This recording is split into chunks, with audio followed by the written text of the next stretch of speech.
आज के वीडियो में बात करेंगे डीएलएड 4th सेमेस्टर का साइंस का मॉडल पेपर 3। और इससे पहले हम लोगों ने 2 मॉडल पेपर्स डिस्कस कर लिए हैं। उनमें हम लोगों ने अत्यंत इम्पॉर्टेंट क्वेश्चंस को डिस्कस किया था जो मुझे लगता है कि एग्ज़ाम में आ सकते हैं। तो जिन भी लोगों ने फर्स्ट, सेकंड और ये तीसरा वाला मॉडल पेपर अगर देखा होगा तो डेफिनेटली वो अच्छा स्कोर करके आएंगे साइंस में। और उसके बाद पेपर जब हो जाएगा तब हम ये देखेंगे कि कितने क्वेश्चंस हमारे मॉडल पेपर से या जो भी हमने पढ़ाया है चैप्टर वाइज वहाँ से कितने क्वेश्चंस आपके एग्ज़ाम में आए हैं तो डिस्कस करते हैं।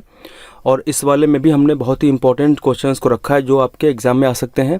तो तीनों मॉडल पेपर्स का मतलब है कि मुझे लगता है कि मोस्ट ऑफ क्वेश्चंस आपके एग्ज़ाम में आने वाले हैं। ठीक है, तो सबसे पहले शुरू करते हैं। सबसे पहला जो क्वेश्चन इसमें लिया गया है वो ये है कि विद्युत आवेश के प्रवाह की दर को क्या कहा जाता है, आपको बताना है। हम सब जानते हैं कि विद्युत आवेश की प्रवाह की दर को विद्युत धारा कहते हैं। तो इस क्वेश्चन का उत्तर सी जो है वो सही हो जाएगा। उसके बाद बात करते हैं नेक्स्ट क्वेश्चन।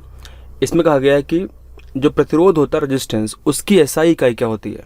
रेजिस्टेंस की एसआई यूनिट क्या होती है, न्यूटन होती है, ओम होती है, जूल होती है या फिर वॉट होती है। तो हम सब जानते हैं कि प्रतिरोध की जो एसआई इकाई है वो ओम होती है। ठीक है, तो इसका आंसर क्या होगा, ओम इसका करेक्ट आंसर हो जाएगा। अब बात करते हैं नेक्स्ट क्वेश्चन। अच्छा, अगर थोड़ी सी बात यहाँ पे कर ले, न्यूटन का मतलब क्या होता है। तो अगर बात करें न्यूटन तो ये किसका मात्रक होता है, ये होता है बल का। ठीक है, ये फोर्स का होता है। अगर ओम की तो हम बात कर चुके हैं। अगर वॉट की बात करें तो ये शक्ति यानी पावर का होता है। और अगर बात करें जूल तो ये कार्य का होता है। ठीक है, तो इस तरीके से हम इसको डिस्कस कर सकते हैं। अब बात करते हैं क्वेश्चन नंबर तीसरा। इसमें कहा गया है कि प्रजातियों की उत्पत्ति यानी द ओरिजिन ऑफ स्पीसीज जो पुस्तक लिखी गई थी उसके लेखक कौन है, उसको किसके द्वारा लिखा गया था। तो ऑप्शन है चार्ल्स डार्विन, लैमार्क या मिखाइल, इनमें से कोई नहीं। तो हम सब जानते हैं काफ़ी आसान क्वेश्चन है और कई बार पूछा भी गया है कि प्रजातियों की उत्पत्ति के लेखक कौन है। तो सबको पता है चार्ल्स डार्विन। बात करते हैं नेक्स्ट। तो अगला क्वेश्चन में कहा गया है कि जो पारिस्थितिक तंत्र है जिसको इंग्लिश में हम कहते हैं इकोसिस्टम। ठीक है, इसको हम बोलते हैं इंग्लिश में इकोसिस्टम। और इकोसिस्टम जो शब्द है इसका सर्वप्रथम प्रयोग किसने किया था। तो आपसे क्वेश्चन में 2 चीज़ें पूछ सकता है। एक तो कि सबसे पहले इकोसिस्टम जो शब्द है वर्ड है उसका यूज़ किसने किया था और कब किया था। तो दोनों बातें यहाँ पे लिखी हुई हैं। ठीक है, तो इस क्वेश्चन का सही उत्तर हो जाएगा ऑप्शन नंबर सी। आप लोग ध्यान रखेंगे आर्थर जी टेंसले 1935 में इन्होंने पारिस्थितिक शब्द का उपयोग पहली बार किया था। तो इसका आंसर हो जाएगा ऑप्शन नंबर सी। बात करते हैं नेक्स्ट क्वेश्चन। और इसमें कहा गया है कि उत्परिवर्तन का सिद्धांत किसने दिया था। आपको बताना है कि जो उत्परिवर्तन यानी इसको बोलते हैं म्यूटेशन। ठीक है, इसे कहते हैं इंग्लिश में म्यूटेशन। तो उत्परिवर्तन का जो सिद्धांत है इसे किसने दिया था। तो ऑप्शंस हैं आपके सामने, लैमार्क है, डार्विन है, ह्यूगो डिवरीज है, मेंडल है।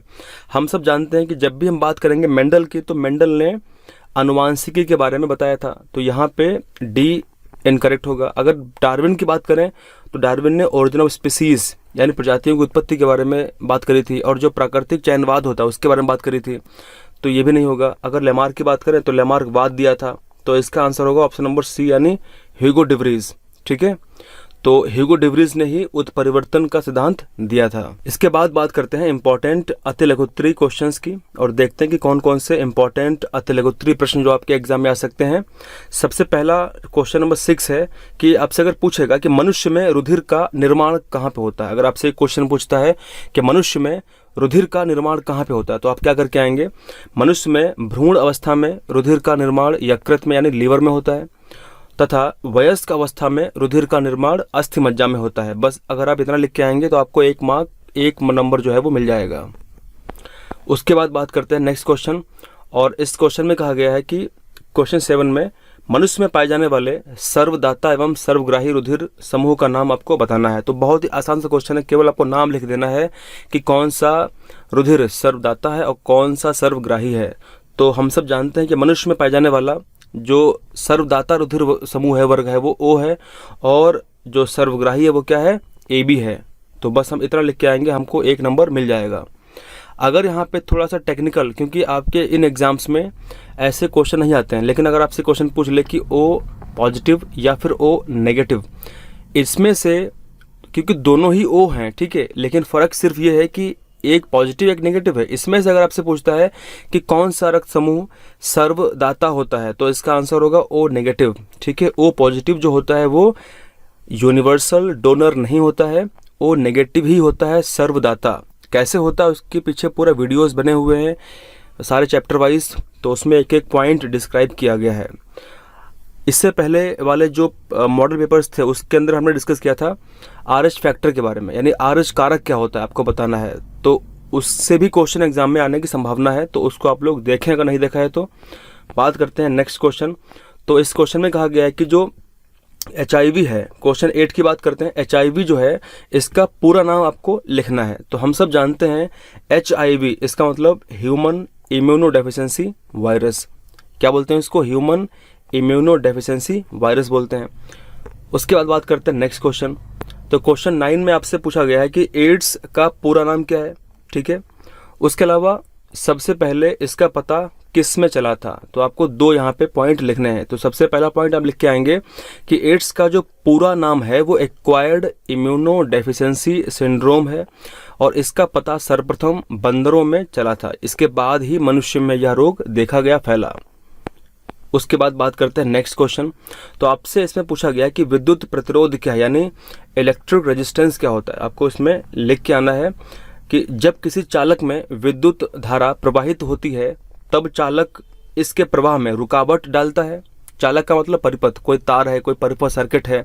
जब भी किसी सर्किट में हम अगर कोई इलेक्ट्रिक करंट प्रवाहित करते हैं तो जो चालक है वो क्या करता है, इसके यानी विद्युत धारा के इलेक्ट्रॉन्स के प्रवाह में वो रुकावट उत्पन्न करता है, ठीक है। चालक का वह गुण जिसके कारण उसमें प्रवाहित होने वाले आवेश के प्रवाह में अवरोध उत्पन्न होता है, यानी उसी रुकावट को ही हम कहते हैं प्रतिरोध, और इसका मात्रक क्या होता है, ओम होता है।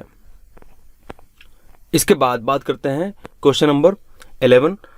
इसमें कहा गया है कि विद्युत वाहक बल किसे कहते हैं। आपसे अगर क्वेश्चन पूछ ले कि विद्युत वाहक बल क्या होता है, आप क्या करके आएंगे कि किसी चालक अथवा तार में, ठीक है, किसी चालक अथवा तार में से इलेक्ट्रॉनों को प्रवाहित होने के लिए जो बल लगता है उसे ही विद्युत वाहक बल कहा जाता है, और इसका अगर आपसे मात्रक पूछता है तो वोल्ट होता है, ठीक है।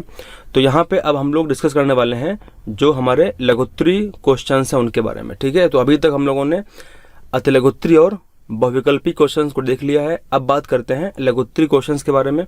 तो क्वेश्चन नंबर 12 आपसे पूछा गया है कि चुंबकीय क्षेत्र क्या है। आपसे अगर पूछेगा कि चुंबकीय क्षेत्र यानी मैग्नेटिक फील्ड क्या होता है, आप क्या लिख करके आएंगे कि चुंबक के चारों ओर का वह क्षेत्र जिसमें चुंबकीय प्रभाव का अनुभव होता है, ठीक है। कोई चुंबक है उसके चारों तरफ का वह क्षेत्र जिसमें चुंबकीय प्रभाव का अनुभव होता है, चुंबकीय क्षेत्र कहलाता है। चुंबक का चुंबकीय क्षेत्र उसके ध्रुवों की प्रबलता तथा उसके प्रेक्षक की दूरी पर ही निर्भर करता है। बात करते हैं नेक्स्ट क्वेश्चन 13, और इसमें आपसे कहा गया है कि जो तड़ित चालक होते हैं वो क्या होते हैं। तड़ित चालक क्या होते हैं, देखिए आजकल जब भी बरसात होती है तो उस टाइम पीरियड में बादल गरजते हैं और बिजली पड़ती है। बिजली बहुत ज़्यादा हाई वोल्टेज की होती है। अगर वो किसी घर पे, बिल्डिंग पे, किसी भवन पे गिर जाए, अगर किसी जगह पे गिर जाए तो वहाँ पे नुकसान हो सकता है, हानि क्षति हो सकती है। बिजली के प्रभाव से बचने के लिए सबसे पहले बेंजामिन फ्रैंकलिन ने ही एक ऐसा यंत्र, एक ऐसा युक्ति बनाई थी, ठीक है। अब यहाँ पे थोड़ा सा मिसप्रिंट हो गया है, आप लिख के आएंगे कि बिजली के प्रभाव से बचने के लिए सबसे पहले बेंजामिन फ्रैंकलिन ने एक ऐसी युक्ति बनाई। उनके द्वारा बनाए गए यंत्र को या युक्ति को आज हम तड़ित चालक कहते हैं, ठीक है। यह धातु की एक छड़ होती है जिसका जो एक सिरा होता है वो भवन के ऊपर लगाया जाता है, और उसका जो उसी यंत्र का जो निचला सिरा होता है उसमें एक तार जोड़ करके जमीन में उसको हम गाड़ देते हैं। उससे क्या होता है कि अतः बिजली इस छड़ पर जब गिरती है, गिरने के बाद सीधे जमीन में समा जाती है, जिससे भवन को कोई क्षति नहीं पहुंचती है। तो अगर हम इस पॉइंट को लिख करके आएंगे तो हमारा 1 या 2 नंबर जो भी क्वेश्चन आएगा वो हम कर पाएंगे। इसके बाद बात करते हैं क्वेश्चन 14। इसमें आपसे कहा गया कि विद्युत सेल क्या है, यह कितने प्रकार की होती है। तो हम जानते हैं कि रासायनिक क्रिया के फलस्वरूप विद्युत वाहक बल उत्पन्न करने वाली युक्ति को हम विद्युत सेल कहते हैं, ठीक है। यह 2 प्रकार की हो सकती है, कौन कौन सी, प्राथमिक सेल और द्वितीयक सेल। बस आपसे इतना ही पूछा है कि विद्युत सेल क्या होती है और यह कितने प्रकार की होती है, तो बस आप इतना लिख करके आएंगे। इसके बाद बात करते हैं नेक्स्ट क्वेश्चन। तो आपसे इसमें पूछा गया है कि मेंडलीव की आवर्त सारणी की विशेषताएं क्या हैं। देखिए, आवर्त सारणी के लिए हमने एक विशेष वीडियो बनाया था जिसमें हमने सिर्फ बात की थी आवर्त सारणी से क्वेश्चंस की। जो सबसे पहले हमने उस वीडियो के अंदर आवर्त सारणी से संबंधित जितने भी इंपॉर्टेंट नोट्स थे वो प्रोवाइड कराए, और फिर लास्ट में हमने उस वीडियो में अत्यंत महत्वपूर्ण कुछ क्वेश्चन सॉल्व कराए थे, जो मुझे लगता है कि अगर क्वेश्चन आएगा तो आवर्त सारणी से वहाँ से क्वेश्चन डेफिनेटली आना ही चाहिए। तो यहाँ पे हम देखते हैं कि कौन कौन सी विशेषताएं थी मेंडलीव की आवर्त सारणी की। तो सबसे पहले जो पहली विशेषता ये थी कि मेंडलीव की आवर्त सारणी में 8 ऊर्ध्वाधर खाने थे जिन्हें हम वर्ग या समूह कहते हैं, ठीक है। और सारणी की क्षैतिज जो पंक्तियां थी उनको आवर्त कहा जाता था। इसका मतलब कि मेंडलीव ने ही पहली बार तत्वों को सही क्रम में व्यवस्थित किया, यानी एक सारणी बनाई, ठीक है। और सारणी बना करके उसमें कुछ रोज थी, कुछ खाने थे उसके अंदर। अब देखिए, यहाँ पे अगर हम समझें कि एक्चुअली क्या था, जब भी हम बात करेंगे ऊपर से नीचे की ओर, यानी यहाँ से अगर हम यहाँ से नीचे की ओर आएंगे तो ये समूह है, ठीक है, 1 2 3 इस तरीके से समूह है। जब भी हम बात करेंगे बाएं से दाएं की ओर, यानी जब बात करेंगे यहाँ से हम इधर की ओर, तो ये आवर्त हैं। तो इस तरीके से आवर्त और समूह को पहली बार बनाया गया था। तो एक प्लस पॉइंट था, ये बहुत बड़ी विशेषता थी मेंडलीव की आवर्त सारणी की, कि तत्वों को सही तरीके से क्रम में उनके परमाणु भार के बढ़ते हुए क्रम में व्यवस्थित किया गया था। नंबर 2 पॉइंट यहाँ पे अगर देखें तो तत्वों को उनके परमाणु भार के बढ़ते हुए क्रम में व्यवस्थित किया गया था। हालांकि आधुनिक आवर्त सारणी में इस चीज को नहीं माना गया था। आधुनिक आवर्त सारणी की बात करें तो तत्वों को उनके परमाणु क्रमांक के बढ़ते हुए क्रम में व्यवस्थित किया गया था, ठीक है।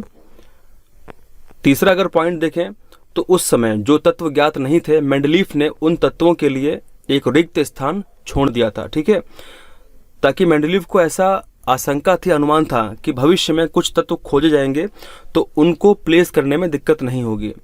और जो फिर चौथा पॉइंट हम लिख के आएंगे कि अक्रिय गैसों की खोज से सारणी अव्यवस्थित नहीं हुई। इसका मतलब कि जब बाद में अक्रिय गैसों को खोजा गया, जो निष्क्रिय गैसें होंगी उनको जब खोजा गया था और उनको आसानी से आवर्त सारणी में फिट कर दिया गया, उससे कोई समस्या उत्पन्न नहीं हुई। तो ये इंपॉर्टेंट विशेषताएं थी।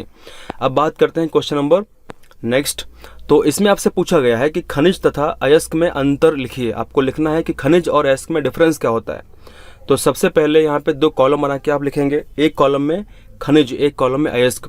खनिज को हम बोलते हैं इंग्लिश में मिनरल्स, और इसको बोलते हैं अयस्क को हम ओर, ठीक है। तो सबसे पहला जो इसमें डिफरेंस आप लिख के आएंगे कि उन प्राकृतिक पदार्थों को जिनके रूप में धातुओं के यौगिक पाए जाते हैं उन्हें हम खनिज कहते हैं। क्या लिखा हुआ है कि उन प्राकृतिक पदार्थों को जिनके रूप में धातुओं के यौगिक पाए जाते हैं उन्हें हम खनिज कहते हैं। और अगर अयस्क की बात करें तो यहाँ पे क्या लिख के आएंगे कि जिन खनिजों में, ठीक है, जिन खनिजों में धातुएं लाभदायक तथा सुविधापूर्वक प्राप्त की जा सकती हैं उन्हें अयस्क कहते हैं, ठीक है।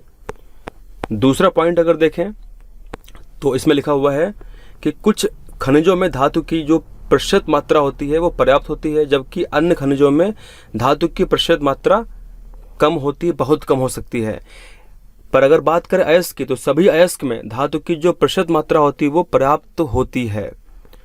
तीसरा पॉइंट यहाँ पे अगर डिस्कस करें तो कुछ खनिजों में आपत्तिजनक अशुद्धियां होती हैं जो धातु के निष्कर्षण में बाधा उत्पन्न करती हैं। लेकिन अगर बात करें अयस्कों में तो अयस्कों में किसी भी प्रकार की आपत्तिजनक अशुद्धियां नहीं होती हैं, जिससे धातु का सांद्रण आसानी से हो जाता है।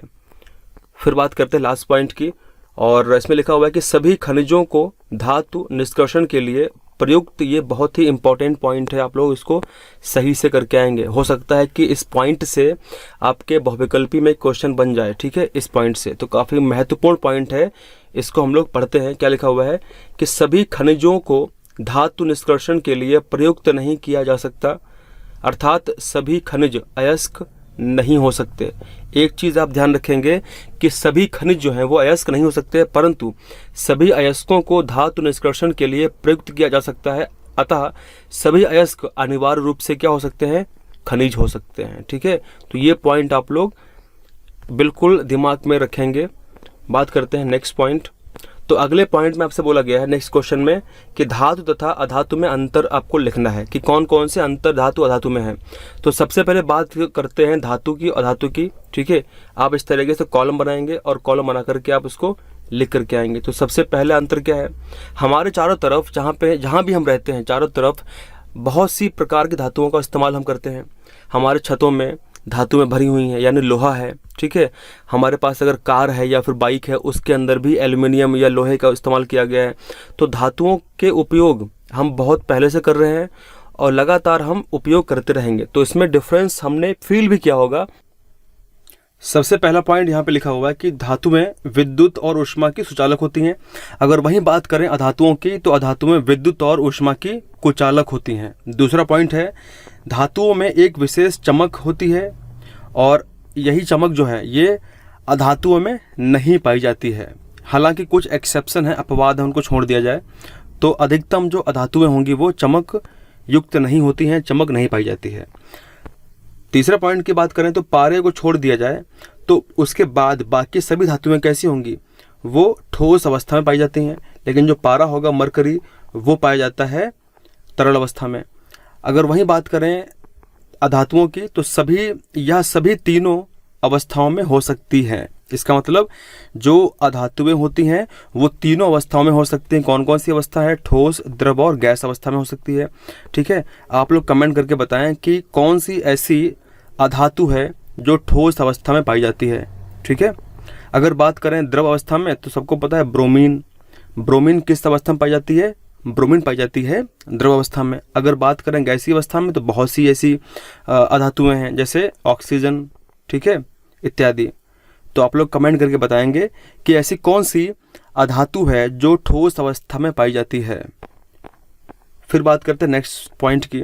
तो इसमें लिखा हुआ है कि इनमें धात्विक चमक तो होती है, धात्विक ध्वनि भी होती है, ठीक है। धातुओं में धात्विक ध्वनि होती है, यानी जैसे ही आप किसी भी धातु के बने बर्तन को या धातु को आप ठोकेंगे, पीटेंगे, तो उससे एक धात्विक ध्वनि, एक साउंड निकलता है, तो उससे ही धात्विक ध्वनि कहा जाता है। लेकिन जो ये प्रॉपर्टी होती है ये अधातुओं में नहीं होती है। अगर बात करें नेक्स्ट पॉइंट की, तो धातु जैसे सोडियम और पोटेशियम को छोड़ दिया जाए, उसके अलावा अधिक घनत्व एवं उच्च गलनांक के होते हैं, ठीक है। इसमें क्या लिखा हुआ है कि धातुओं में अगर हम छोड़ दें सोडियम को और पोटेशियम को, तो बाकी जो धातुएं होंगी वो अधिक घनत्व की और उच्च गलनांक की होती हैं। क्योंकि सोडियम पोटेशियम कैसी, इसको बोलते हैं एकदम सॉफ्ट धातुएं, ये सॉफ्ट मेटल्स होते हैं जो बहुत ज़्यादा सॉफ्ट होते हैं, बहुत मुलायम होते हैं। अगर बात करें अधातुओं की, तो अधातुओं का घनत्व तथा गलनांक प्रायः कम ही होता है, ठीक है। और फिर बात करते हैं नेक्स्ट पॉइंट की। तो इसमें लिखा हुआ है कि कुछ धातुएं अम्लों से क्रिया करके हाइड्रोजन को विस्थापित करती हैं तथा लवण बनाती हैं। वहीं पे अगर बात करें अधातुओं की, तो अधातुएं अम्लों से हाइड्रोजन विस्थापित नहीं करती हैं एवं लवण नहीं बनाती हैं। तो इस तरीके से हम इन पॉइंट्स को लिख करके आएंगे अगर डिफरेंस आपसे पूछता है तो। अब जरा बात कर लेते हैं कि प्राथमिक सेल एवं द्वितीयक सेल में अंतर क्या होता है। अगर आपसे क्वेश्चन पूछता है कि प्राथमिक सेल तथा द्वितीयक सेल में अंतर लिखिए, तो आप लोग क्या लिख के आएंगे। सबसे पहले बात करते हैं प्राथमिक सेल के बारे में। देखिए, यह आकार में छोटा व हल्का होता है। वहीं अगर बात करें द्वितीयक सेल के बारे में, तो द्वितीयक सेल आकार में बड़ा एवं भारी होता है। दूसरा पॉइंट है, इनमें रासायनिक क्रिया अनुत्क्रमणीय होती है। ये काफ़ी महत्वपूर्ण पॉइंट है, ठीक है। प्राथमिक सेल में जो भी रासायनिक क्रिया होगी वो अनुत्क्रमणीय होगी, यानी इरिवर्सिबल होगी, दोबारा फिर से उसको रिवर्स नहीं किया जा सकता। लेकिन जो द्वितीयक सेल होती है उनमें जो रासायनिक क्रिया होगी वो उत्क्रमणीय होगी, यानी बार बार उसको हम कर सकते हैं, वो रिवर्सिबल होगी।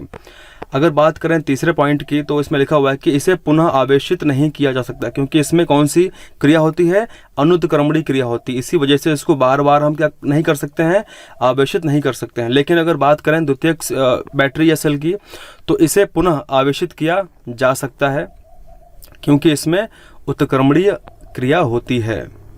फिर बात करते हैं नेक्स्ट पॉइंट की, यह कीमत में सस्ता होता है। कौन सा, प्राथमिक सेल।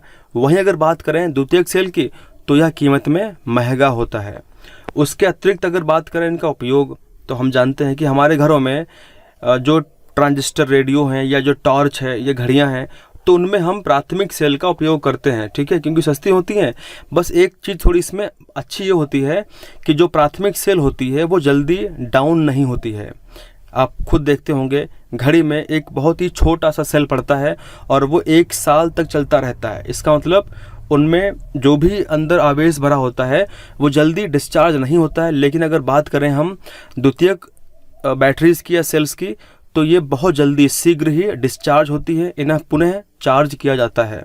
तो इनका उपयोग कहाँ पे हम करते हैं? इनका उपयोग हम कार में करते हैं, घर में हमारे इन्वर्टर उसमें करते हैं। तो इसका मतलब ये होता है। अगर बात करें, आपसे पूछ ले कि कौन कौन से एग्जाम्पल होंगे प्राथमिक सेल के और द्वितीयक सेल के, तो अगर बात करें प्राथमिक सेल के बारे में, तो प्राथमिक सेल में लेक्लांसी सेल होती है, डेनियल सेल होती है, बोल्टीय सेल होती है और शुष्क सेल होती है। अगर वहीं बात करें द्वितीयक सेल की, तो सीसा संचायक बैटरी इसमें प्रमुख होती है। ठीक है, ये उसका उदाहरण है। अब यहाँ पे हमने 18 क्वेश्चंस पूरे डिस्कस कर लिए। जितने भी आपके मॉडल पेपर में 18 क्वेश्चंस थे, क्वेश्चन 1 से लेकर के 18 तक डिस्कस हम कर चुके हैं। अब यहाँ मैं आपके लिए कुछ बहुत ही महत्वपूर्ण पॉइंट हैं, कुछ अत्यंत इम्पॉर्टेंट क्वेश्चंस और एक्स्ट्रा हैं जो मुझे लगता है कि एग्जाम में आ सकते हैं, तो इसको डिस्कस हम कर लेते हैं। तो सबसे पहला क्वेश्चन ये है कि उत्परिवर्तन का कारण क्या होता है? तो आप लोग क्या लिख के आएंगे? उत्परिवर्तन का कारण जीन परिवर्तन होता है। ठीक है, ये अत्यंत महत्वपूर्ण पॉइंट है। अगर आपसे पूछता है कि उत्परिवर्तन यानी म्यूटेशन का कारण क्या होता है, तो जीन में परिवर्तन होता है, उसी से होता है म्यूटेशन, उत्परिवर्तन। ठीक है।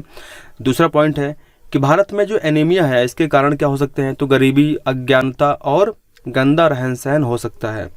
तीसरे पॉइंट की बात करें तो विद्युत बल्ब में तंतु कौन सा यूज करते हैं? टंगस्टन धातु का बना होता है। ठीक है। इसके अतिरिक्त अगर बात करें हम तीसरे पॉइंट की, जो नेक्स्ट पॉइंट है, तो इसमें लिखा हुआ है कि शुष्क सेल, जो शुष्क सेल होती है उसमें कार्बन की क्षण एनोड का कार्य करती है। ठीक है। पांचवा पॉइंट देखें तो वातावरण और जीवधारियों के पारस्परिक संबंधों को हम पारिस्थितिक तंत्र कहते हैं। ठीक है। आप लोग क्या लिख करके आएंगे अगर क्वेश्चन आता है कि वातावरण और जीवधारियों के पारस्परिक संबंधों को पारिस्थितिक तंत्र यानी इकोसिस्टम कहा जाता है। उसके अतिरिक्त अगर हम बात करें पॉइंट 6 में, तो एलिजा परीक्षण जो है वो एड्स के लिए होता है। ठीक है। फिर बात करते हैं नेक्स्ट पॉइंट की, तो जब कांच की छड़ को रेशम से रगड़ा जाता है तब धन आवेश उत्पन्न होता है। क्या होता है? इसको आप ध्यान रखेंगे कि जब भी कांच की छड़ को रेशम से हम रगड़ेंगे तो उस क्षण पर क्या होगा? उस क्षण पर धन आवेश उत्पन्न हो जाता है। इसके बाद नेक्स्ट पॉइंट देखते हैं, प्राकृतिक चयनवाद किसने दिया था? तो डार्विन ने दिया था। और अगर उसके बाद बात करें नेक्स्ट पॉइंट की, तो प्राथमिक उपचार की आवश्यकता कब पड़ती है? तो हम सब जानते हैं कि प्राथमिक उपचार की आवश्यक वस्तुएं कौन कौन सी हैं? पट्टियां हैं, स्वच्छ रुई है और डिटॉल है। तो ये सब क्या है? ये सब प्राथमिक उपचार की वस्तुएं हैं। और अगर आपसे क्वेश्चन पूछे कि प्राथमिक उपचार किस बीमारी में नहीं दिया जाता है, तो बुखार में, क्योंकि बुखार जब होता है तो नॉर्मली बुखार किसी भी तरीके से आ सकता है, तो उसमें हम कोई भी ऐसा प्राथमिक उपचार नहीं देते हैं। लेकिन अगर कोई आकस्मिक घटना घटी हुई है, कोई चोट लगी है, बहुत रक्तस्राव हो रहा है, तो वहाँ पे हम दे सकते हैं। अब यहाँ पे अगर और पॉइंट देखें तो मूर्छित जो व्यक्ति होगा, ठीक है, उसको हम कहाँ रखेंगे? तो उसको खुली हवा में रखेंगे, उसकी खुली हवा की आवश्यकता होती है। अगर पानी वानी भी हमारे पास में है तो पानी के छींटे भी हम उस पर मार सकते हैं। अब बात करते हैं नेक्स्ट पॉइंट की, तो इस पॉइंट में लिखा हुआ है कि 1984 में रॉबर्ट सी गैलो ने सर्वप्रथम HIV का आविष्कार किया था। ठीक है। उसके बाद अगला पॉइंट है, वुडवर्थ के अनुसार प्राथमिक उपचार में तत्कालिक चिकित्सा से अधिक और कुछ भी नहीं देना चाहिए। ठीक है। और बिल्कुल सही बात भी है। ऐसा नहीं है कि किसी को चोट लग गई है और कोई डॉक्टर खुद ही बना बैठा हुआ है, पूरा चीड़ फाड़ उसका किए बैठा हुआ है, तो वो नहीं करना चाहिए, उससे केस और ज़्यादा बिगड़ सकता है। उसके बाद नेक्स्ट पॉइंट में लिखा हुआ है कि हेपेटाइटिस बी जो है वैक्सीन, इसकी 3 खुराक ही दी जाती हैं। अगर बात करें हम कि जो एक अच्छी औषधि है उसका नाम क्या है? ज़ाइडोवुडाइन। जो ज़ाइडोवुडाइन जो एक मेडिसिन है, औषधि है, किसके उपचार में दी जाती है? तो ये एड्स के उपचार में दी जाती है। उसके अतिरिक्त अगर बात करें नेक्स्ट पॉइंट में, तो यहाँ लिखा हुआ है कि T4 या टी लिम्फोसाइट, ठीक है, ये विशेष प्रकार की कोशिकाएं होती हैं जो हमारे WBC में बनती हैं, यानी श्वेत रक्त कोशिकाओं में बनती हैं। ठीक है। इनका काम क्या होता है? तो T4 या टी लिम्फोसाइट कोशिका HIV से प्रभावित होती है। ठीक है। आपसे अगर पूछ ले कि कौन सी कोशिकाएं HIV से प्रभावित होती हैं, तो T4 या टी लिम्फोसाइट ही होती है। ठीक है। और अगर आपसे पूछे कि एंटीबॉडीज जो होते हैं प्रतिरक्षी, वो कहाँ बनते हैं, तो हमारे वो बनते हैं B लिम्फोसाइट में, जो WBC का पार्ट है। उसके बाद बात करते हैं कि सर्वप्रथम 1981 में एड्स वायरस देखा गया था। और अगर आपसे पूछता है कि एड्स दिवस कब मनाया जाता है, तो 1 दिसंबर को प्रत्येक वर्ष मनाया जाता है। उसके बाद अगर बात करें 16 पॉइंट में, तो प्लेटलेट्स रक्त का थक्का निर्माण करने में सहायक होती हैं और हीमोफीलिया के व्यक्ति में रक्त का थक्का धीमी गति से या फिर नहीं बनता है। ठीक है, इसके बाद बात करते हैं नेक्स्ट क्वेश्चन की। तो इसमें कहा गया कि रक्त शरीर में निम्न कार्य करता है। कौन कौन से कार्य करता है? तो हमारे बॉडी में जो ब्लड हमारा फ्लो हो रहा है वो पोषक पदार्थों का संवहन करता है, उसके अलावा हार्मोन्स का संवहन करता है तथा ताप क्रम जो है उसको नियंत्रण करता है। तो ये काम रक्त के होते हैं। ठीक है, उसके अतिरिक्त अगर बात करें तो इसमें लिखा हुआ है कि रक्त की संरचना का मुख्य अवयव क्या है। तो हम जानते हैं कि हमारे ब्लड में रुधिर कणिकाएं या कोशिकाएं होती हैं और क्या होता है, रुधिर प्लाज्मा होता है। बस 2 ही चीज़ें होती हैं, तो यही उसका अवयव हो जाता है। अगर बात करें कि हमारे रक्त को लाल कौन करता है, तो हमारे रक्त में लाल रुधिर कणिकाएं होती हैं, उनमें उपस्थित हीमोग्लोबिन होती है जिसके ही द्वारा रक्त का रंग लाल होता है। अगर बात करें उसके अलावा कि सबसे पहली बार जो हमारे रुधिर है, ठीक है, रुधिर वर्ग की खोज किसने करी थी, तो आप लोग ध्यान रखेंगे कि जब भी आपसे पूछेगा कि रुधिर वर्ग की, यहाँ पे वर्ग नहीं लिखा हुआ है, रुधिर वर्ग की यानी समूह की खोज किसने करी है, तो आंसर क्या होगा, लैंडस्टीनर ने करी है। नेक्स्ट पॉइंट है विद्युत ऊर्जा नापने का यंत्र क्या है, तो इसका मतलब क्या होगा, वाट घंटा मीटर। ठीक है, इसके द्वारा ही हम क्या करते हैं, विद्युत ऊर्जा नापते हैं। उसके बाद नेक्स्ट पॉइंट है कि विद्युत धारा का मात्रक क्या है, सबको पता है एम्पियर होता है। उसके बाद कुछ और पॉइंट है इंपॉर्टेंट। तो इसमें लिखा हुआ कि आवेश कितने प्रकार के होते हैं, 2 प्रकार के होते हैं। कौन कौन से, एक होता है पॉजिटिव चार्ज, एक होता है नेगेटिव चार्ज। उसके अलावा अगर बात करें कॉपर पायराइड का सूत्र क्या होता है, तो कॉपर पायराइड का फॉर्मूला क्या होगा, CuFeS2, जहाँ पे Cu क्या है, कॉपर है, Fe क्या है, लोहा आयरन, और S2 क्या, सल्फर है। उसके बाद अगर आपसे पूछता है कि जो तांबा होता है कॉपर, उसका सबसे अच्छा प्रमुख अयस्क क्या है, तो इसका आंसर क्या होगा, इसका आंसर होगा चैल्कोपायराइट। ठीक है, तो इसका फिर सूत्र यही होता है CuFeS2। उसके बाद अगर बात करें नेक्स्ट पॉइंट की, तो इसमें लिखा हुआ है कि फेन प्लवन विधि जो है उसमें किस चीज़ का शुद्धिकरण होता है, तो उसमें सल्फेट अयस्कों का शुद्धिकरण होता है। ठीक है, उसके बाद पृथ्वी से प्राप्त अयस्कों में मिश्रित अशुद्धियों को अधात्री कहा जाता है। क्या कहते हैं उसको, अधात्री कहते हैं। उसके बाद में फिर जो लास्ट पॉइंट है उसमें लिखा हुआ है कि ह्यूगो डिवरीज ने चूहों की पूंछ काटने के प्रयोग किए, अतः उन्होंने उपार्जित लक्षणों की वंशागति को गलत सिद्ध किया। अगर आपसे क्वेश्चन पूछता है कि उपार्जित लक्षणों की जो वंशागति थी उसे गलत किसने सिद्ध किया है, तो इसका आंसर क्या होगा, ह्यूगो डिवरीज ने गलत सिद्ध किया है। अब इसके बाद में कुछ इंपॉर्टेंट एक तालिका है जिसमें अत्यंत महत्वपूर्ण जो अयस्क हैं, धातु में, उनके सूत्र हैं। यहाँ से क्वेश्चन आने की उम्मीद पूरी है। तो आप लोग, हालांकि इसको मैं एक बार फिर से बता रहा हूँ, इसको पिछले वीडियो में डिस्कस मैं कर चुका हूँ मॉडल पेपर 1 में, लेकिन फिर भी यहाँ पे इसको देख लेते हैं क्योंकि यहाँ से मुझे लगता है एक क्वेश्चन आना चाहिए। तो इसको देखते हैं फटाफट। तो इसमें आपको ध्यान देने वाली बात कौन कौन सी है, धातु, अयस्क और उसका रासायनिक सूत्र क्या है। तो सबसे पहले अगर बात करें मैग्नीशियम धातु कहाँ से प्राप्त करते हैं, तो मैग्नेसाइट से, और जिसका सूत्र क्या है, MgCO3। फिर जिंक कहाँ से प्राप्त करते हैं, तो इसका है कैलामाइन, और जिसका सूत्र क्या है, ZnCO3। उसके बाद अगर लेड की बात करें तो ये प्राप्त करते हैं गैलेना से, जो PbS है। फिर बात करें कॉपर की, तो कॉपर ग्लास जो Cu2S है, और आयरन की बात करें तो हेमेटाइट है जो Fe2O3 है। और अगर बात करें एल्यूमिनियम की तो बॉक्साइट से प्राप्त करते हैं, और इसका फॉर्मूला क्या होता है, Al2O3.2H2O। ठीक है, उसके अतिरिक्त अगर बात की जाए कि सिल्वर, तो सिल्वर का क्या होगा, अर्जेंटाइट होगा सिल्वर का, और इसका फॉर्मूला क्या है, Ag2S। और अगर बात करें कैल्शियम की तो इसको हम जिप्सम से प्राप्त करते हैं जो CaSO4.2H2O होगा। तो इस तरीके से हमने आज के वीडियो में मॉडल पेपर, उसके साथ साथ कुछ अत्यंत इम्पॉर्टेंट पॉइंट्स देख लिए हैं जो आपके एग्जाम में अतिलघुत्तरी में या फिर बहुविकल्पी में आ सकते हैं। तो thank you very much, all the best.